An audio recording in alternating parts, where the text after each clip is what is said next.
March 14, 4:18 AM, prosecutors building 12th floor hallway. Hello everyone, Triple S back with some more Ace Attorney investigations, Miles Edgeworth. Then Miles Edgeworth goes last.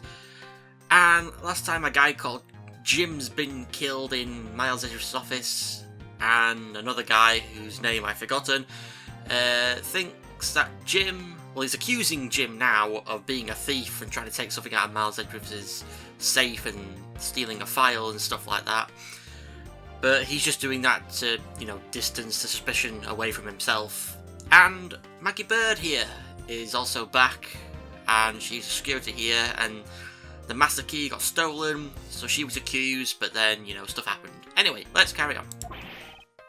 What is with that prosecutor? I can't believe how rude it was unbelievable.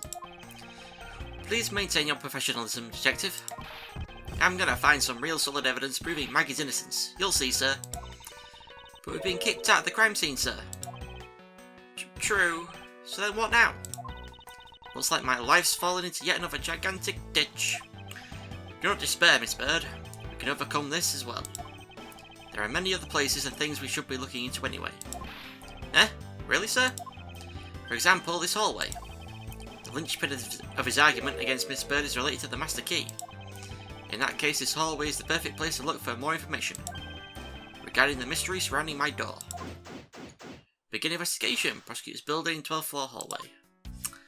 Okay, so the first thing we've got to do is look at this sofa here. I accidentally clicked logic. I don't know why I did that. There we go. Examine. I don't know why I clicked logic. I won't rest until I've... you keep saying that a lot. I'm not going to keep saying that. Oh, is that the file? It's...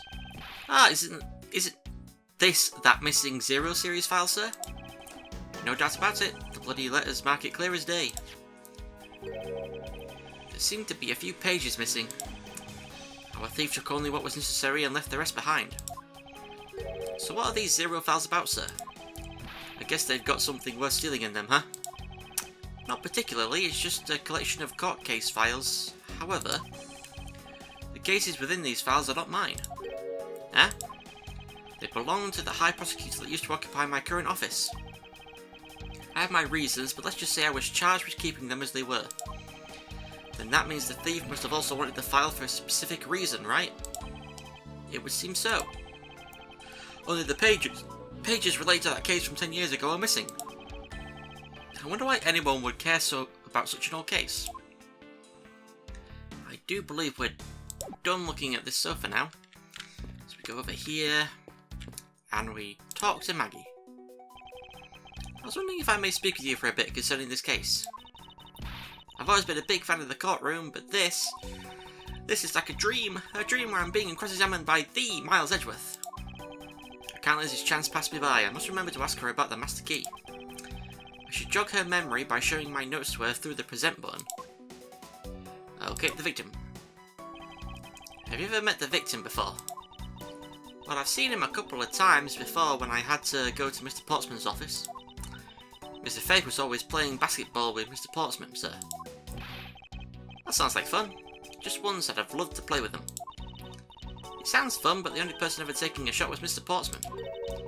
All Mr. Faith ever did was passing the ball, sir. Second thought, I don't think I'd have fit in at all with them. Maggie Bird. Miss Maggie Bird, correct? I take it that you are an acquaintance of the detective. She was under my supervision back when she was still on the force, sir. One day she got caught up in a murder and things started going downhill, so she quit. But I owe a lot to Detective Gumshoe for introducing me to my current employer. Oh, so I thought until a few hours ago. Right before I was about to clock out for the night. You got caught up in this whirlwind of a case, correct? Don't worry, my whole life has been nothing but a whirlwind of bad luck and failures.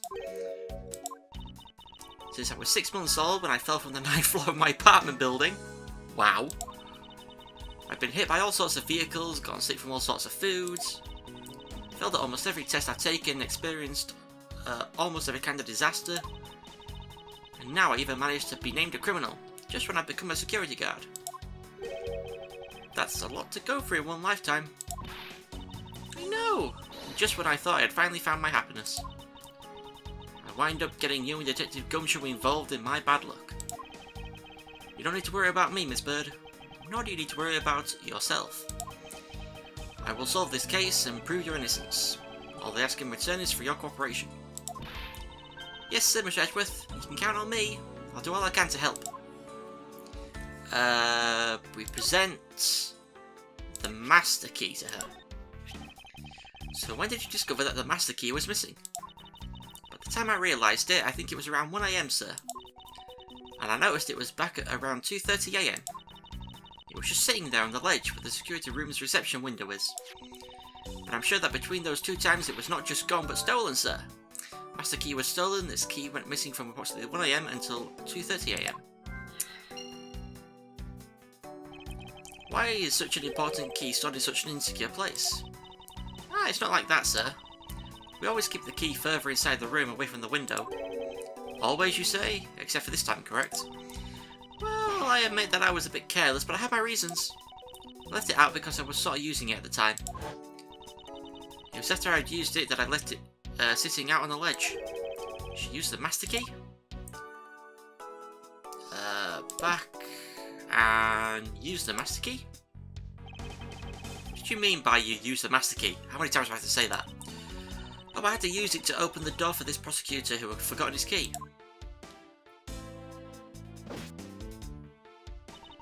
I mean, it's my job as a security guard, right?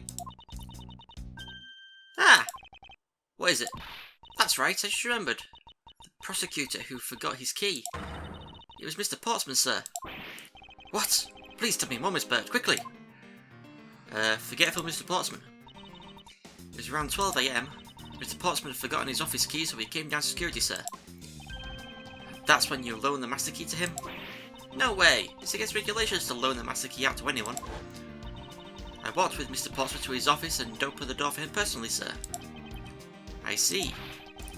And then what happened after that? Well, he called for me to come close up his office as he was leaving to go home.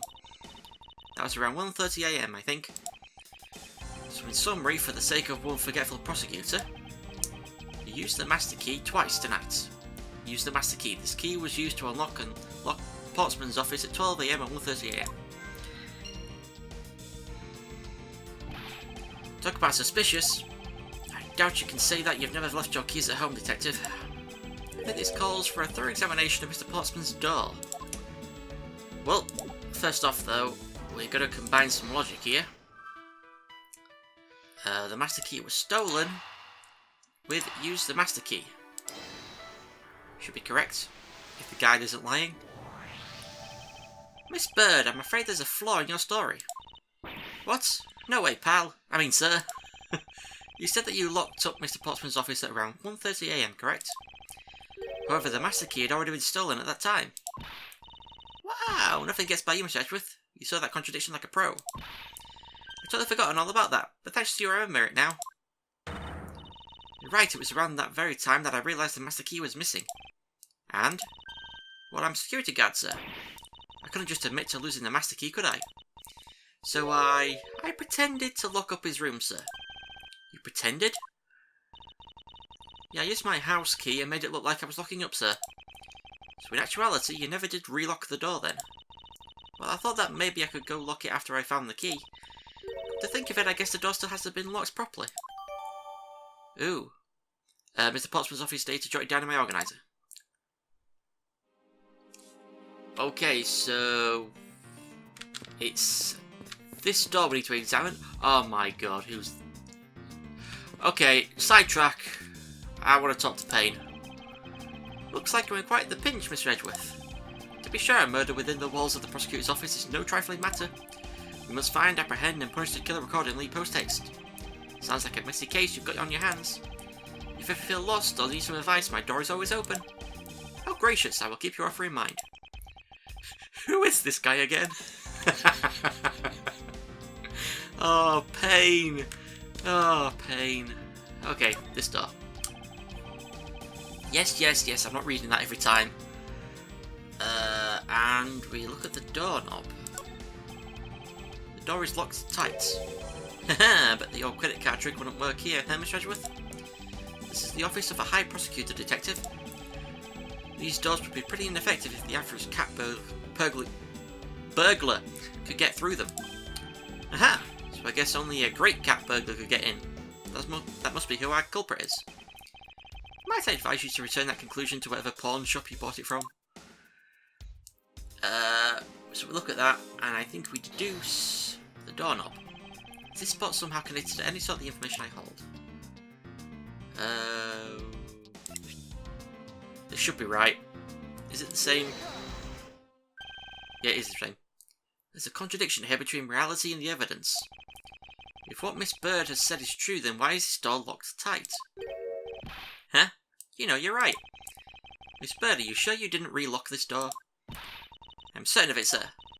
I don't think Mr. Pottsman noticed it himself that I hadn't. Which means what, sir? It even means that he actually does have the key to his office. Or that the door Miss Bird opened wasn't this one at all, but a completely different one. She opened a different door, but how can you prove that? There's an easy way to find out. All we need to do is... we need to examine these. Prints on the master key, prints on the doorknob, prints on the number plate. The guide says prints on the doorknob. The prints on the doorknob will tell us everything. Hey you! Yeah, you pal. Do us a favour and see what you can lift from this, okay? So, what'd you find out? There's no need for such belligerent nostril flaring, detective. Sorry, I found only Mr. Portsman's and Mr. Faith's prints on this doorknob. So only two people's prints were found on this, huh? That's pretty decisive. Huh? I'm lost, sir. Thinking logically, a certain other person's print should be on this knob as well. Now then, whose print should also be on this doorknob? Oh, hers. Don't you find it odd that the prints of the person who unlocked this door are absent? You mean... Yep, the door that Miss Bird opened could not have been this one, but a different one. Mr. Pottsman's offer data updated in my organizer. Huh? What have we here? I won't rest until I've inspected every suspicious looking... Examine. What is this? Looks like a scrap of paper. I'll get it, sir. Let's see. Oh, there's something written on it. I brought the 3 pieces of evidence by just like we talked about on the phone, but it looks like you're out. Guess I'll catch you up to you later, buddy. That looks like a note from the victim. Yeah, it is for Mr. Portsman. Note left by victim, data jotted down in my organizer.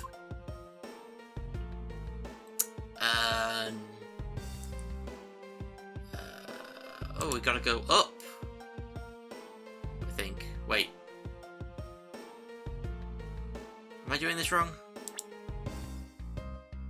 Oh no, oh here. I thought it meant up. It said top right, and I thought it meant I had to go up to the top right, the furthest top right, not there. Now what's this? What are you looking at, sir? Oh hey, how about a game? That's okay, detective. I just found the position of this hoop to be a little off. Hey, you're right, sir. Guess it shifted when someone made a seriously sweet slam dunk. The positioning of the hoop is definitely unnatural. I better take note of this. Basketball hoop data jotted down in my organizer. I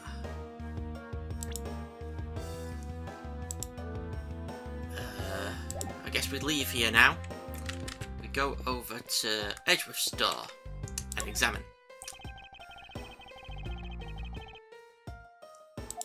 And we look at the doorknob. I don't see any signs of forced entry. According to the guard, no signs that the lock was picked either, sir. Meaning that the door really was opened with a key. Did you happen to ask if any prints were lifted from this doorknob? Apparently the doorknob's clean as a whistle. Wiped, they think. Whoever this thief is, they did a good job of not leaving any clues behind. Investigation complete! I'm just going to amend my guide here. Poking around this hallway has actually paid off quite handsomely. Huh? How so, sir? In a variety of different ways. I think it's time we had a little chat with the real culprit of this case. You know who the killer is? Well, Miss Edgeworth. As long as my logic is sound, then yes. The mastermind behind this murder is none other than Mr. Portsman. What? Mr. Portsman? I knew it. That's exactly what my logic senses were telling me too. I suspected it was him from the instant he accused Maggie of being the killer, sir. That is anything but logical. Ladies and gentlemen, prepare yourselves. Come what may, it's time to knock on Truth's door. There you go, I knocked. March 14, 5:12 AM, High Prosecutor's Office, room 1202. Mr. Portsman, I finished processing the bloody letters, sir. Alright, let me take a gander at it. Pass it here. Okay, looking good. You there, take good care of this. Okay, there was Gua something, I don't know what it was. Well, if it is a Detective Gumshoe. End of the line for you, Portsman. We've got you now. Call off your dog, Miss Edgeworth. Is this some kind of joke? It's no joke. We know, Mr. Jock Portsman, that you are the guilty party in this case. Uh-oh. You must be pretty upset getting chased out of your own room. I've been mad too. So I guess you can stay, if you promise to stay out of our way. You intend to hide your crime under the guise of a prosecutor doing his job? Huh, I can see right through the unsightly paper-thin mask you wear upon your cowl. Haha, who'd have ever thought it would come to this? Actually, come to think of it, your mentor was Manfred von Karma, right? Ooh, ooh, do not bring him up. The legendary prosecutor who never lost a single case for 40 long years. But there was always this incessant chatter about forged evidence with this guy. Really teaches me that I've got to stay on the lookout for false accusations, you know? Are you done trying to play mind games with me because they won't work? The only thing you should be using that mouth of yours for now is explaining yourself. Although that too will only dig your hole deeper. Either way, your game is up. Well, aren't we full of ourselves, even though you have yet to prove anything? Uh-oh, here we go. Mr. Portsman's rebuttal. I have no idea what sort of harebrained idea you have in mind, but there's a mountain of evidence that points away from me being the culprit. Besides, how, may I ask, do you propose I unlocked your door and got in here? Look, I feel bad doing this to you, but I've got work to do, so we're done here. Sorry, but we are not finished yet. Boy, you're stubborn. I suppose you're basing your accusations on something? I'll show you what I'm basing my accusation on. With evidence. Okay, we got a... This guide is a bit weird. It doesn't say statement numbers, it just says press the statement and then says the statement. So I'd have to, like, actually read the statement. Besides, how may I ask? Here we go. Press. Unfortunately, I believe I have already shown how earlier. Speculations mean nothing, as I still insist that I could not gain access to your room. What should I do now? Should I raise an objection? Raise an objection. You claim to have had no way to open my door. However, is that really the honest truth? Haha! Alright, I'll humour you. Go ahead, shoot. Very well then, I propose that you use this to open my door. The master key. Take that. I believe you were able to open my office door with the master key, no less. Objection. Wait. Hold on for a sec. I never laid a finger on that key, as you already know. Precisely. You were able to open my door without lifting a single finger. Well, maybe you did, but only to direct. Aha! That's right, you used your finger to direct this person to open my door with the key. Do we really have to do this so, like, in depth? You would ask Miss Bird to open your own office door. For you, yes? Yeah, I kind of forgot my key at home. Happens a bit too. Often for my taste, you know. But the room you had Miss Bird open at that time was not your own, was it? What? You have quite the imagination. But why don't we ask the girl herself whose door she opened, shall we? I'm certain that it was Mr. Portsman's door, sir.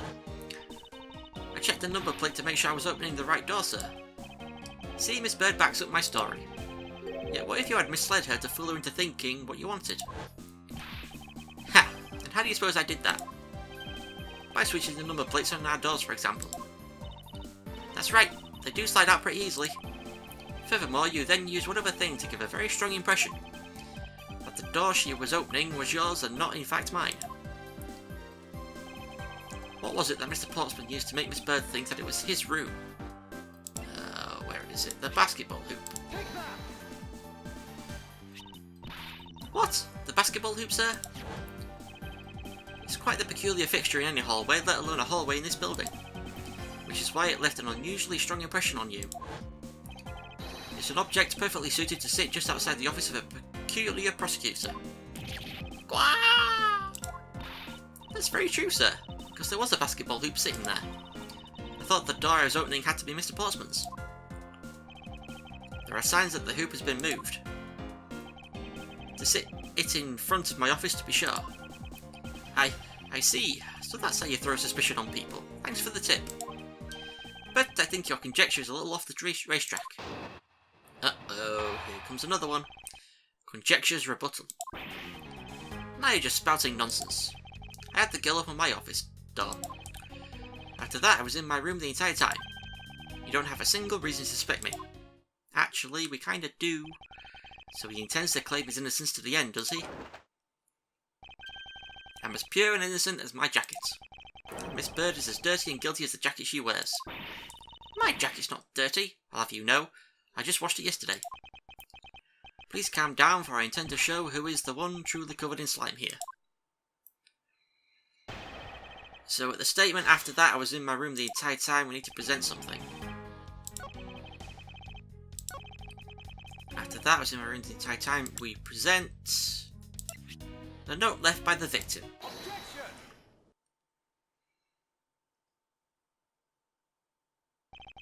That was a lie. But what are you talking about? How was that a lie? This is a note that the victim left for you, Mr. Portsmouth. A note? It was left under your door, or did you not notice? And right here it says, but you're out. Uh-oh. You were not in your room when the victim came to call on you. So then where were you and what were you doing? Ah! Shall I explain it in full detail for you? You were busy snooping around in my room, the very room you had Miss Bird open for you. That's just nonsense. You have no evidence that I made the girl open your door for me. Oh, but I do. I have very decisive evidence. No way! This is proof positive that you had Miss Bird open the door for you.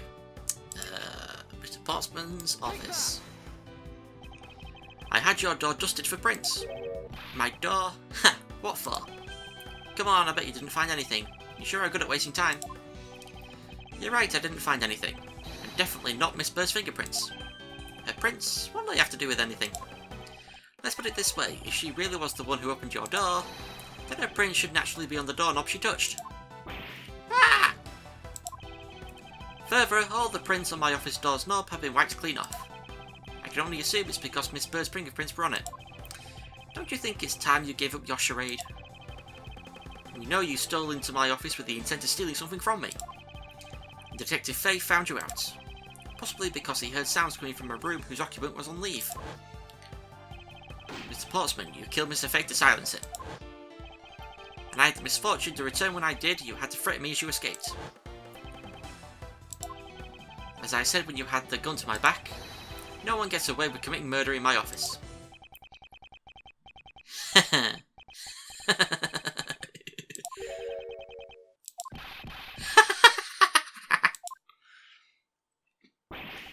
And just what's so funny, pal?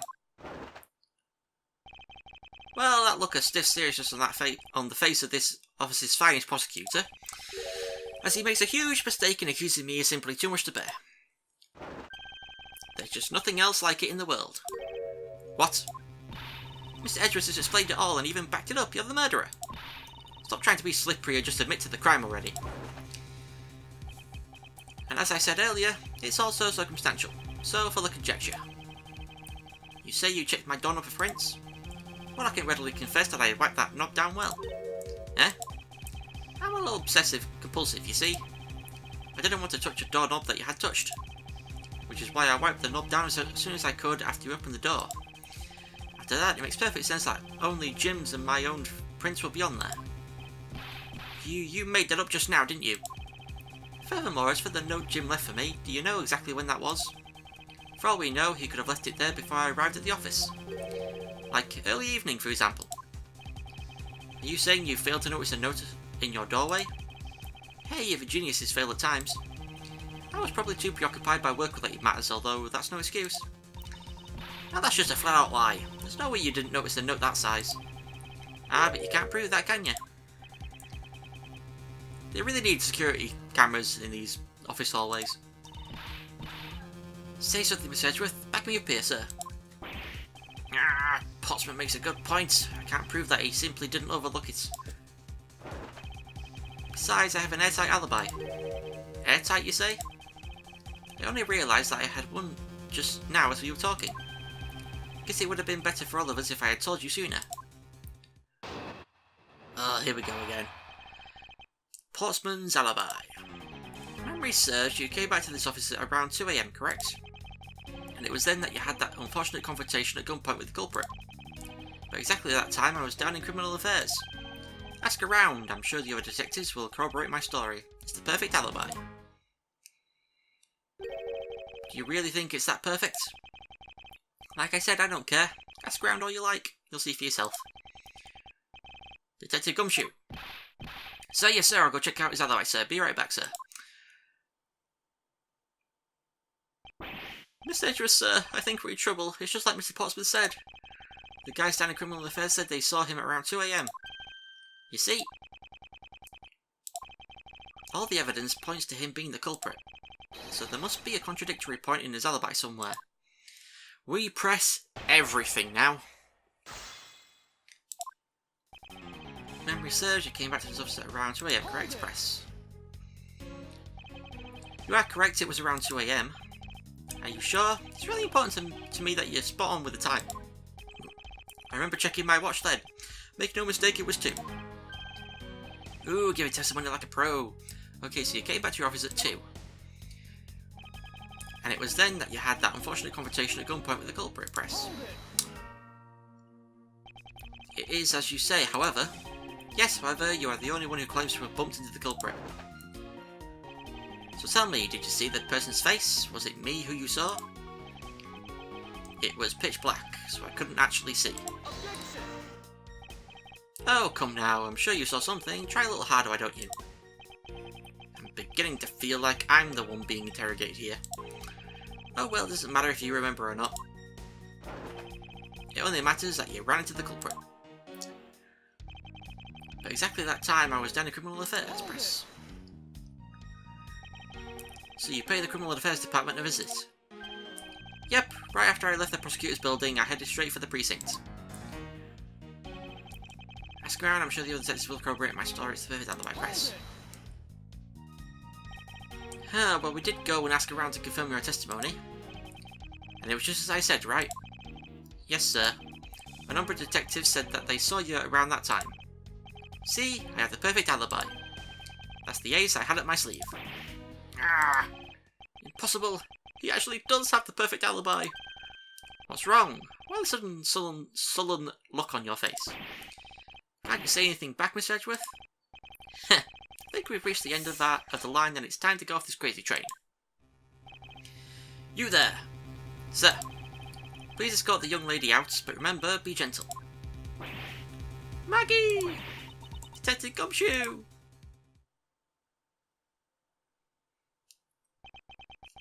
Is there nothing I can do? There must be a way to turn this situation around.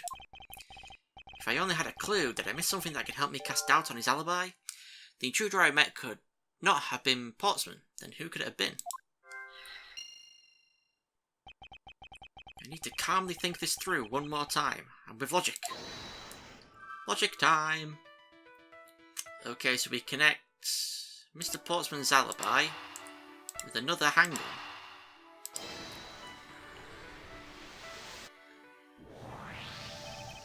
There were 2 bullets left at the scene of the crime. One that robbed Mr. Faith of his life, and one that nearly robbed me of my jacket. However, the murder weapon only shows signs of being fired once, meaning that it is entirely possible that a second gun was used in my office tonight. But seeing as how the killer had to steal Mr. Faith's gun, I doubt the killer had another gun up their sleeve. Therefore, the second gun could have been the property of an entirely different person. Which could mean that there was another person who paid a visit to my office tonight. Another visitor. Maybe the victim and his killer weren't the only visitors to my office tonight.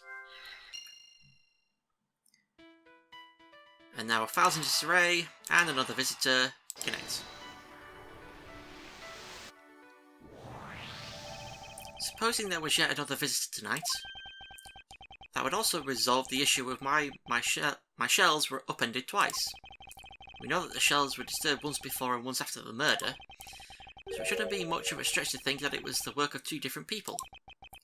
Once by the person who stole the victim's gun and then killed him with it, and once again after the murder by a second culprit, who was the owner of the second gun. If we suppose that the second culprit's gun was the one that was pointed at my back... Objection! Mr. Portsman, it seems that I need to amend my assumptions regarding this case. Great, so you finally come to your senses. Miss Edgeworth! Sir, what are you saying? This has been a big misunderstanding on my part from the start. I had assumed that the person I ran into was the killer, but that may not be the case. What do you mean? The person I ran into was just your average thief. A thief? But, sir, doesn't that cause some sort of contradiction in the facts? Can you speak a little faster, Gumshoe? Not at all, it simply means that the killer was someone else. And it means that in actuality, two culprits stole into my office tonight. What do you mean, two? It explains both why my shells were disturbed twice and how there were two guns. Mr. Portsman tricked Miss Bird and gained entry into my office. Now you're just leading the argument. You still don't have any actual proof, you know. If you could please go along my hypothetical scenario for now, Mr. Portsman, and shut your mouth. In the end, if you really are innocent, you should have nothing to worry about. Arrgh. Now then, returning to my scenario, Mr. Portsman was out to steal something from me. Which is why he checked my secret safe and ransacked my shells. This is the first time. So then this would be when the files were put back in the wrong order, right? Correct.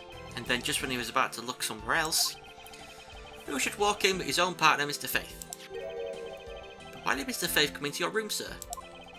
He probably had business with Mr. Portsman, which is why he was in the area. But that's when he noticed sounds coming from my office, would be my guess. Would that be the only thing he noticed, or would the fact that the numbers on the door have changed and the basketball hoop had moved?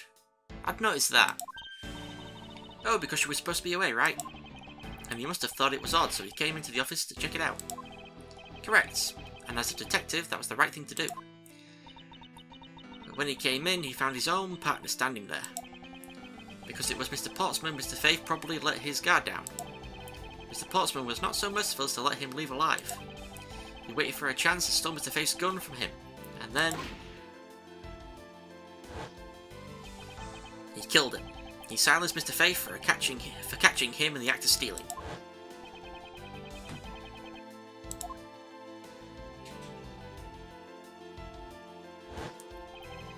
This was the moment in which the first shot was fired, the one that landed in my files.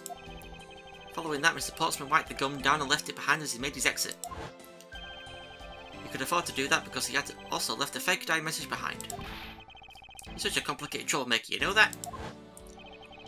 If things were as simple as that, then all would be solved. However, there was yet another visitor to my room, and this is where it gets complicated. There was another visitor, sir? Yep, and this other person's objective was also to steal something from me. Now then, even after Mr. Portsman left, the door to my office remained unlocked. However, this new visitor had no way of knowing that, and so they stole the master key from the security guard's room, and then entered my room and searched through my shelves. This was the second time they were disturbed, and it seems the thief found their prize. The stolen zero file, right, sir? Correct. Only just as the thief was about to leave with the file, I appeared. The thief then threatened me with their own gun and made their escape. The second bullet was fired during that brief encounter. So the shells getting messed up twice and the two bullets. It was all because two different people were doing those things at two different times. Precisely. So now do you see, Mr. Portsman? The person I met was just a thief, and was not in fact Mr. Faith's killer. Your alibi for the time frame in which I ran into the other person is now relevant. Because we now know that the murder took place during the first culprit's visit. Objection!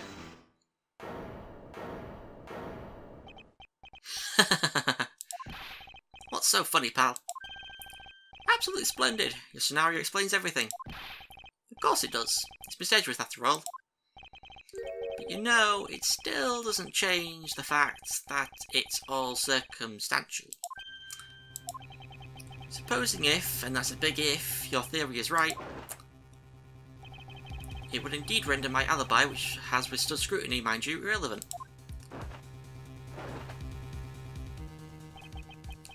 But there is still one defining point of your argument for which you have no evidence. Your supposition that I was the first visitor. Mr. Edgeworth, you can't let him get away with that, sir. But he has a point. I have absolutely no proof at this point. Don't say that, sir. I don't believe this. Don't worry, Maggie. I'll do something if I must. You know something? I find your attitude to be somewhat peculiar, Mr. Edgeworth. If the person you met really was just a plain old thief, then why is that person not your main suspect? That is, if your theory is correct. Here we go. Portsman's Alibi, Part 2. That thief you ran into should be our real suspect, wouldn't you say? We should be out there looking for that thief right now. They might still be nearby. Hate to repeat myself, but as I've already said, I was training in my room. When Jim came to deliver some evidence to me, I was down at Criminal Affairs. So I can't be expected to know what happened around here after I left. So, you think we should be out there looking for the thief? Of course. Now isn't the time to be wasting time on dead-end discussions. I don't think it's at all dead-ended. I find your alibi to be fascinating. Let's continue where we left off, shall we? I know he's lying. I know he was here at the scene of the crime. Just have to find a way to prove it. Okay, so we pressed the statement, and when Jim came to deliver some evidence to me. Dum-da-dum-da-dum-da-dum. Come on. Where is it? And when Jim came, okay. Press. Why didn't you go there with Mr. Faith? Ah, that's because he said he was tired and was going to take a quick nap. You know those sofas in the hallway? He likes to sleep on those. It's one of his habits. And what of the evidence he brought? There were things related to yesterday's case. Just 2 items, a gun and a pendant. Interesting. This piece of testimony seems too crucial to let slip through the cracks. Okay, he brought me 2 items, a gun and a pendant that relate to yesterday's case. So I present the note. Which was it? Say it again. 3 pieces of evidence. Aha! Okay. Only 2 pieces? I believe the proper phrase here is you fail. Excuse me? You fail as a prosecutor, Mr. Portsman, as you intend to keep evidence hidden from me. What are you talking about? I haven't hidden anything from you. Well, here's a piece I think you should read carefully. Ah, it says that Mr. Faith was bringing 3 pieces. Yep, and this is the victim's real dying message to you, Mr. Portsman.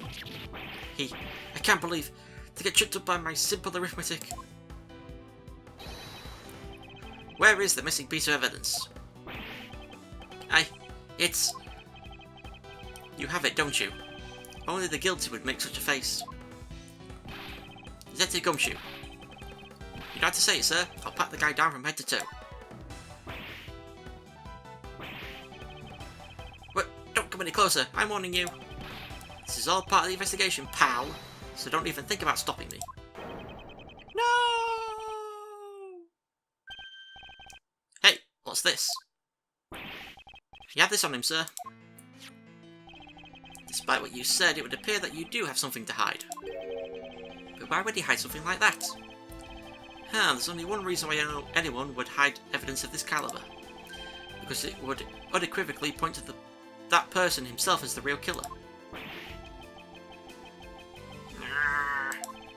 Let's examine this videotape in a little more detail.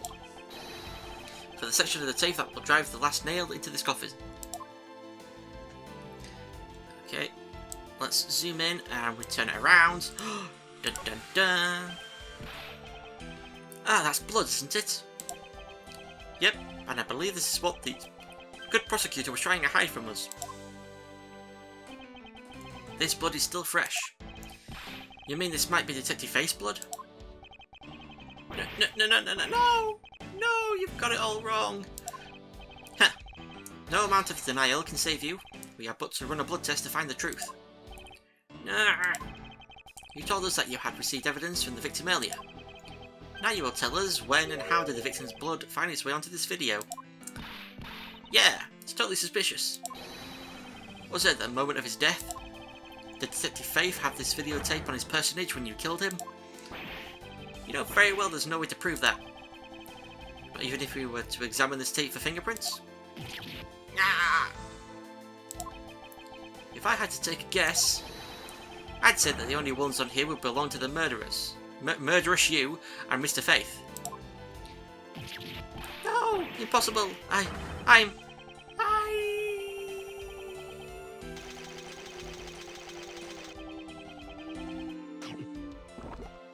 Oh, that's not good.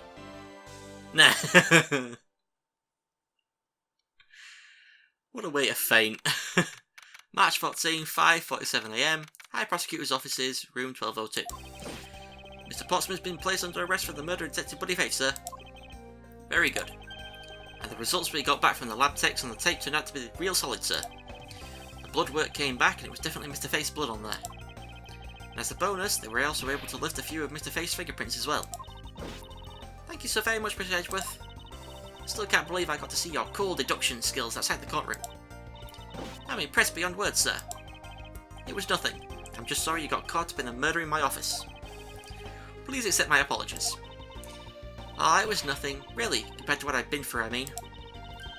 I consider myself lucky that it was only a burglary it was only a burglary and a murder this time, sir. If it had been a hold-up or a hostage situation, I'd have thrown my hands up in the air. I think I'm finally rising up from my goddess of misfortune to just an unlucky person. Something tells me we should have hired a different person for security detail. Probably. You know something, sir? That Mr. Pottsman really was one corrupt prosecutor. Why would you say he was corrupt? Well, I heard that there were a number of suspicious things related to his court cases. There's even rumours about how some of the evidence he uses is forged, sir. Forged evidence, huh? And they say he even decided not to prosecute a few cases for some really vague reasons. Ooh, that guy was a complete disgrace to the entire profession. We never did get around to asking what his reason was for breaking into my office. Yeah, whenever we got near that topic, he just clammed up. Although we can be pretty certain that it was to steal something. This is just between you and me, sir, but there's a rumour that some sort of huge organisation is involved behind the scenes. Oh? Well, well. With Mr. Pottsman not willing to divulge anything, it certainly lends credence to that rumour. It would seem that we haven't heard the last of this. Huh? Mr. Pottsman isn't the bad guy? I didn't say that, but rather that there are still many more mysteries for us to solve. For example, we still haven't figured out the significance of this piece of evidence. This one. The person who stole this file. You're the villain of the night. Yeah, I wonder who it was. And what happened to the stolen pages? I wonder, who in the world was it that held me up at gunpoint? Miss Edgeworth, sir. Yes? I came across this while I was processing your office earlier, sir. This card. What is it, sir? Is that a bird or something on there? It's not just any bird. It is the mark of the raven, a three-legged raven. Even you should know what this is, detective. Oh, it's about that thing, isn't it? That great thief everyone's talking about. Yes, it is the mark of the great thief, Yatagarasu.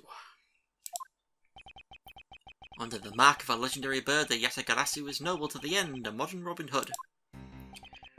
Labelled mysterious and phantom-like, the Yatagarasu appears and vanishes at will. Though we don't know much about this thief's ultimate goal, we do know the targets. The Yatagarasu likes to find and make public evidence of corrupt dealings of all sorts. The theft is always performed in silence and always with perfection. Once the target is chosen, no dramatic calling card or announcement is sent forth. Instead, the chosen corporation is infiltrated without even the target noticing. Some days later, the evidence that was found is sent out to the mass media, along with this single card. Although it has been a while since the Yatagarasu's last appearance. It's Edgeworth. Look, stuff is written on the back. What? Let me see. It's the location of where the thief put the stolen files. So the person who stole these contents of the file was the Yatagarasu? Yatagarasu. Organisation. Quite a few key words popping up in this mystery. The murder in my office. The return of the great thief Yatagarasu. Looking back, I can't say I didn't see these events coming. For they were heralded by the incidents that began to occur 2 days ago. The end. Yay! I finished my first Ace Attorney Investigations case, which I'd never done before. I've only ever played like halfway through the first case before. Oh, so we managed to get Mr. Portsman sent to prison for killing his friend, which is all well and good, but so many mysteries about the Yatagarasu stealing something, some case files, so we'll have to find out what happens with that. I'm pretty sure that the next case takes place before this case, so we're going back in time a bit, so I think, to when he's away from his office for those months that he said that he was away. So we're going back to there. I'm pretty sure the next case is Turnabout Airlines, I think. So, yeah, pretty sure it takes place before this case. And then we shift back forward in time to the case after that, which I think then takes place after this case. I think. I might be wrong. I'm not sure. Well, I might be wrong about that, but I'm pretty sure the next case takes place before this. Anyway, thank you all for watching. See you all next time for some more Ace Attorney Investigations Miles Edgeworth, where, like I said, I'm pretty sure the next case is Turnabout Airlines. So, yeah, thank you all for watching, and I'll see you all next time. Goodbye.